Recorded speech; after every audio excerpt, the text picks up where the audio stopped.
क्या राणा सागा सच में गद्दार थे? और क्यों छटपटी मच रही है जब इन चीजों का एक विश्लेषण किया जा रहा है इतिहास के माध्यम से भी?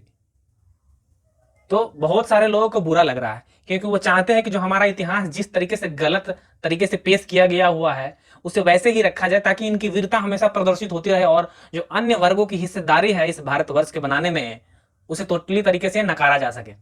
ये विडंबना है और ये षड्यंत्र भी है क्योंकि बात वहां से शुरू होती है जब भारत का शासन इब्राहिम लोदी के हाथों में था। इब्राहिम लोदी अच्छे खासे तरीके से शासन कर रहा था और एक बड़े भूभाग्य पर उसका शासन था। उस शासन से राणा सागा नहीं लड़ पा रहे थे और उसे नेस्तनाबूद नहीं कर पा रहे थे और अपने जो राज्य की सीमा है उसे विस्तार नहीं दे पा रहे थे। तो इन्होंने एक तरकीब सोची क्योंकि अगर भारत के किसी शासक से अगर हम सहायता लेंगे तो डेफिनेटली वो भी कुछ ना कुछ मांगेगा ही मांगेगा। तो इस वजह से राणा सागा ने अपने शासन के सीमा विस्तार को करने के लिए भारत के किसी अन्य राजाओं से हेल्प नहीं लेकर एक विदेशी को बुलाया था, वो भी एक मुस्लिम शासक को। यहीं से सेकुलरिज्म का दुखड़ा खत्म हो जाता है। जिस सेकुलरिज्म का रोना होता है वो खत्म हो जाता है क्योंकि उस टाइम भी एक मुस्लिम को बुलाया जाता है जो कि अछूत नहीं है उस भारतवर्ष के राजा के लिए। तो आज मुस्लिम कैसे अछूत हो गए हैं कि एक पॉइंट ये भी इसके अंदर है। दूसरी बात है कि राणा सागा को इतनी भी क्या अपनी राज्य को बढ़ाने की चिंता थी और उनके पास पर्याप्त इकाई थे, अपने राज्य के पर्याप्त एरिया थे जिस पे शासन कर रहे थे, लेकिन उनके मन में कुछ और लालसा थी। और राणा सागा या तो यहां कह सकते हैं बेहुदा थे या बेवकूफ थे क्योंकि बाबर को बुलाने का आश्रय इन्हें दिया जाता है इतिहास में, भले रीजन कुछ भी हो। ज्यादातर इतिहासकार ये मानते हैं कि राणा सागा इब्राहिम लोदी से नहीं लड़ पा रहे थे तो वो चाहते थे कि कोई बाहरी से बुलाया जाए, बाबर को बुलाया जाए और इसे हरवाया जाए और पहले की भांति भी जो और भी मुस्लिम शासक आए हैं वो चले गए भारत को लूट के, तो ये भी लूट के चले जाएंगे। तो इनकी पोल यहीं से खुल जाती है कि जो भारत के राजाओं थे, खासकर राजपूत और सिसोदिया राजवंश के, इन्हें किसी भी भारत के लोगों से कोई मतलब नहीं था। इनको धन, वैभव, संपत्ति और ताकत से मतलब थी और ना कि भारत की सभ्यता और संस्कृति को संजो कर रखने की कोई इन्हें चिंता थी। तो इतिहास राणा सागा को दो तरीके से देखता है और दोनों में अगर देखी जाए, एनालिसिस किया जाए तो ये गद्दार ही सिद्ध होते हैं। भले इन्होंने जानबूझकर नहीं करी हो लेकिन भारत को बहुत भारी पड़ता है।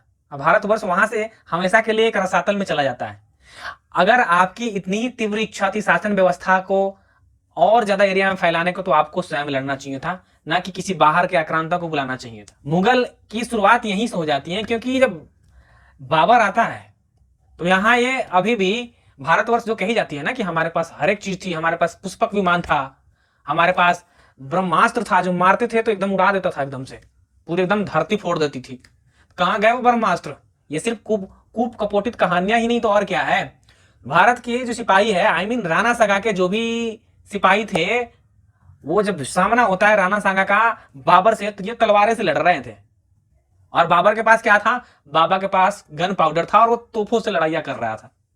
आप समझ सकते हैं कितना भारत विकसित रहा होगा और कितना सोने की चिड़िया रही होगी उस टाइम में वो।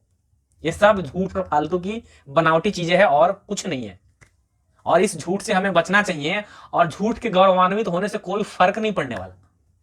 अब आप प्रेजेंट में हमें जीना चाहिए और जो समस्याएं आगे है के लिए है उसे सॉल्व करने की कोशिश करनी चाहिए, नहीं कि झूठ का इतिहास को परोस कर लोगों में एक गर्व की भावना जगाया जाए और वो उत्तेजना का कार्य करे जो कि समाज के लिए हानिकारक हो।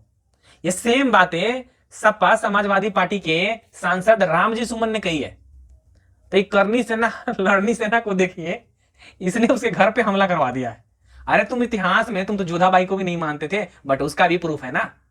तुम तो इतिहास को छुपा नहीं सकते ना, कितनी भी कोशिश कर लो। ऐसा नहीं है कि एक वर्ग ही पढ़ा लिखा है, अब भारत का लगभग हर वर्ग कुछ हद तक पढ़ चुका है, इतनी पढ़ चुका है कि उसके पास अकल और समझ है और जो चीजें है उसको एनालिसिस कर सके अच्छे से, ये उसके पास ताकत अब है। मैं एक ही चीज कहना चाहूंगा कि इतिहास छुपती नहीं छुपाने से, इतिहास छुपती नहीं छुपाने से और झूठ बढ़ती नहीं बढ़ाने से। जय हिंद। और वीडियो अच्छी लगे तो लाइक, शेयर और सब्सक्राइब जरूर करो।